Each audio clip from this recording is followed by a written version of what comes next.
আমাদের আজকের ব্যাপারটা হলো জলকে ধরে রাখা,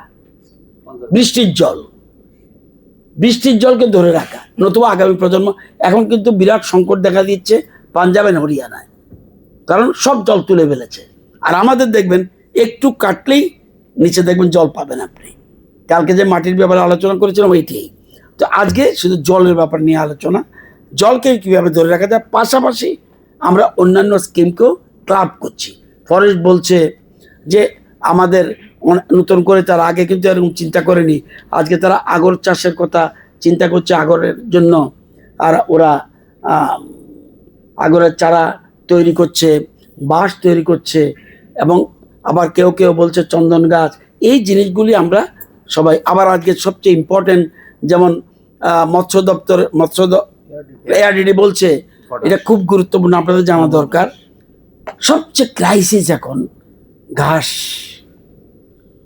আজকে ঘাসের পর্যন্ত বিজনেস হচ্ছে, ঘাসের চাষ হচ্ছে।